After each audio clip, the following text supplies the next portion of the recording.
Hi, you guys.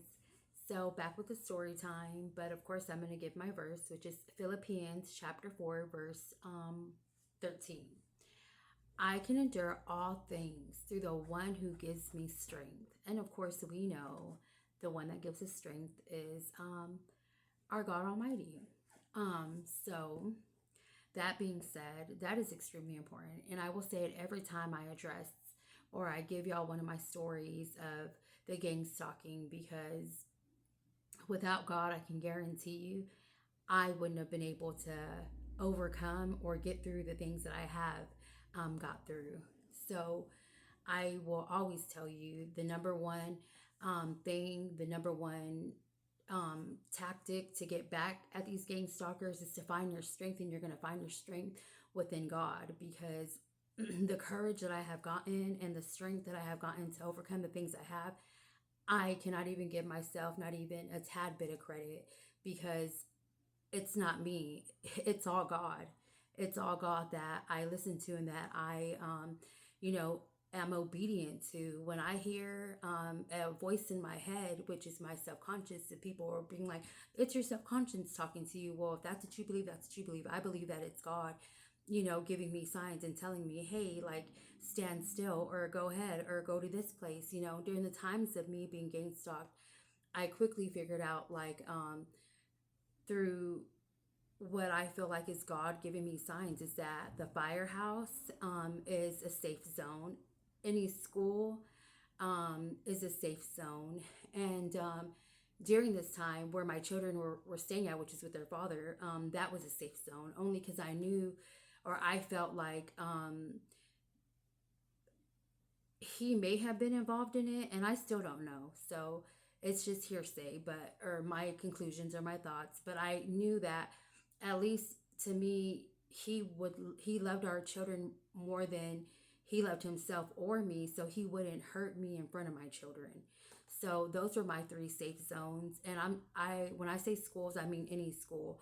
A lot of the schools have cameras around them. So I would go to places where there's cameras. And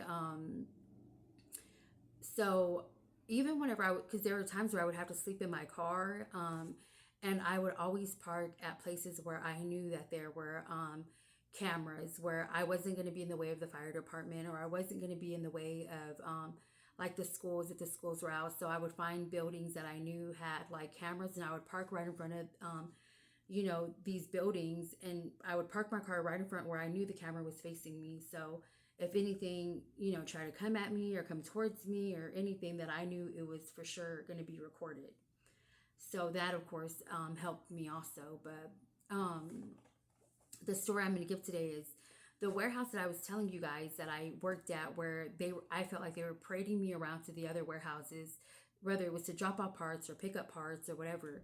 This same warehouse, I was getting, so there was a point where I was getting these Samsung ads or messages sent to me, and it wouldn't be abnormal to anyone else, but to me it was because I was getting these Samsung messages from my ex-husband.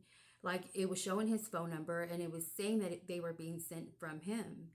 So I remember asking him, like, hey, why are you sending me these ads? And what's most important is that, yes, at the time I had an Android phone, but he's never had an Android. He's never had a Samsung. He's always been an iPhone person. So for him to be sending me ads of Samsung to me was extremely odd. So I remember asking him, like, hey, why are you sending me these ads? Like, and showing him, and him saying that's not me and whatever, whatever. So the next time that I got it, I remember taking a screenshot of it so he could see, and I cleared his name because it said Jeremy, and he was like, yeah, you could put anyone's name there, you can.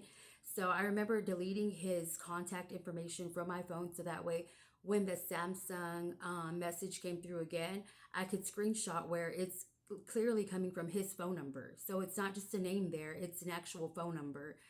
So I was able to do that. And the next time I presented it to him, I said, hey, look, it's clearly your phone number and these ads are being sent to me. And of course, he still was like, well, I don't know what to tell you. Like, that's not me. I'm not sending them. And I'm like, okay, then. Well, at this warehouse, I go to, this guy tells me that he likes to cook. And I'm like, oh, well, that's awesome. Not very many men like to cook unless it's like on a barbecue pit. And he's like, no, I cook all the time, blah, blah, blah. And I'm like, oh, okay. Well, he says, do you want to see what I cooked this weekend? And I said, yeah. And not that this is important, but I'm going to share it. Just, I love sushi. I've always loved sushi. But that was kind of like the picture of him showing me, like, it was a sushi picture. And I'm like, oh, that's awesome. But as soon as I seen the picture, I remember like I've seen that picture before. So I know he didn't make this sushi. I'm going to go back and figure out where I've seen this picture at because I know I've seen it before.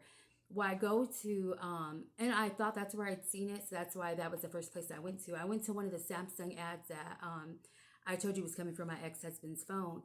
And at the time with this particular ad, it was the LG refrigerator. And at the front how some of the refrigerators have like the tablet screen where, you can type up stuff or, put pictures on or whatever. It was on that. And I was like, I knew I seen that sushi picture. Well, that picture that the guy showed me that, like, look what I cooked this weekend. And I remember him chuckling after he showed me. And like his son was working there at the time. So he had his son next to him and he had two other guys that were working in the warehouse, like by him. And they all kind of chuckled. So I obviously knew, like, okay, they're all in on it. They all know something that I don't know. And I didn't call him out on it. Like, hey, I seen that picture on. I just kept it to myself. But I know where I seen it. So those are like things that these gang stalking people will do. They will try to like come in and manipulate your mind, or they'll try to make you feel like you're crazy. I remember when I was telling my ex-husband, like, I know they're coming from your phone. And he'd be like, no, you're crazy. Or I would get told, even if you stop doing the drugs that you were doing before, that drug is known to like mess up your mind and deteriorate like your way of thinking and stuff. So no, and I just laugh because I'm thinking like, I heard that like two or three times from two or three different people that certain drug would, change your mind or make you think certain things. But the two or three people that told me this are the two or three people that I know for sure not done that particular drug, but have done drugs their entire lives. That or since I've known them. So, and I'm not saying like every single day, but like every other weekend or every weekend when they would party and stuff. So to me, I'm like, who are y'all to say that a certain drug will change someone's mind when I know for a fact you've done a certain drug, quite often. And are you saying your mind's messed up too then? So to me, it's just things like that where I had to like catch on and like put pieces together because I'm thinking like, well, it's all a psychological game to them. It's them trying to make you feel like one, you're crazy, two, you're out of your mind, and no one's gonna believe you because they're all in it together. They're all part of it together. Well, one day I'm looking at my current partner's phone, and I remember seeing a number on there, and I'm thinking like, I looked at it and it showed that he had been talking to this individual for 4 to 5 minutes. So I'm like, who is this that you were talking to for 4 or 5 minutes? Why isn't there a name on there? And he says, I don't know whose number that is. Like, I don't know what to tell you. And I'm like, well, it's on here. And at this time we were sharing a phone because we didn't have our own phones. Because my phone had gotten broken as it's been time and time again. But anyway, we're sharing a phone, and so I asked him and he says, well, he doesn't know. And I'm like, okay. So I look up the number. On people you may know. Well, the name that comes up is the guy that I was working with at the warehouse who showed me the picture of the sushi.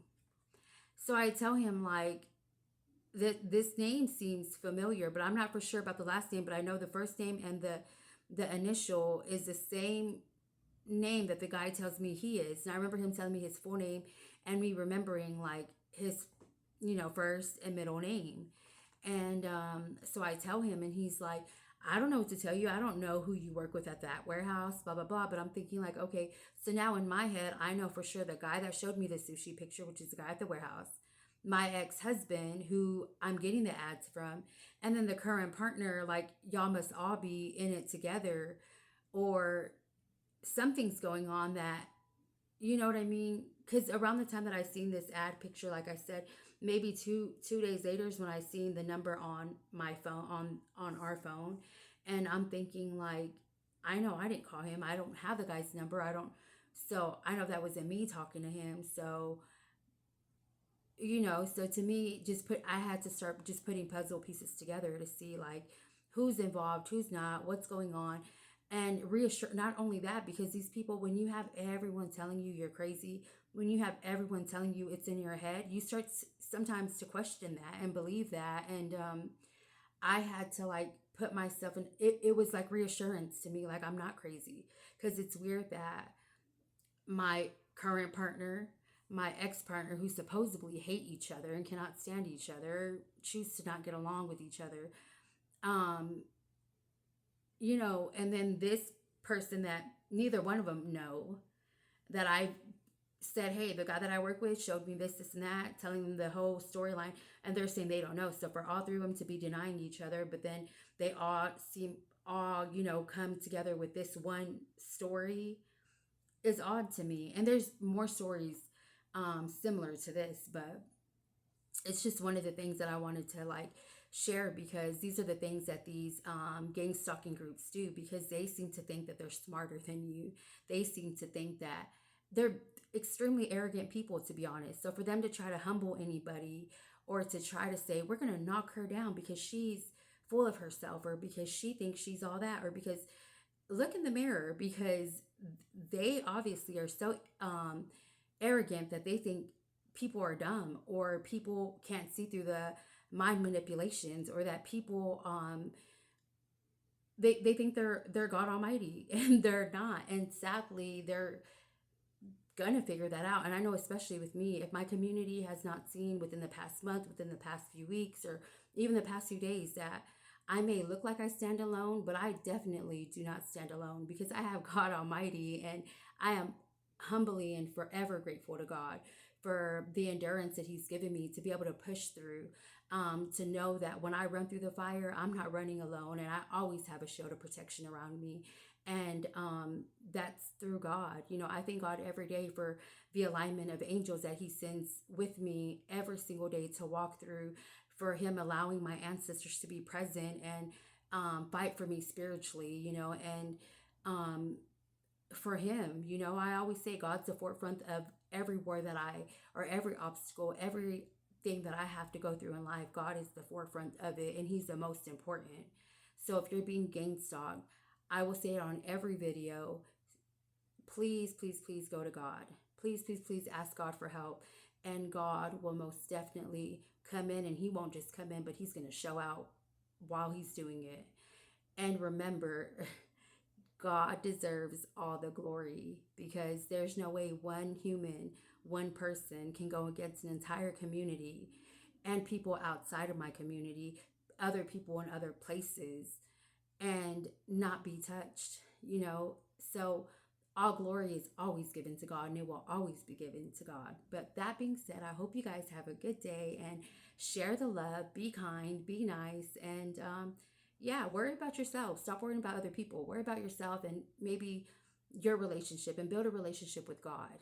And just, have fun. And those of you that are being gang stalked, just know, anyone that's being gang stalked or harassed, and really anyone, I pray all the time to God, and I pray that whoever's going through the same things I'm going through, that God will come through, and that He will stop the evil and wicked things that have been going on in this world, because it's time.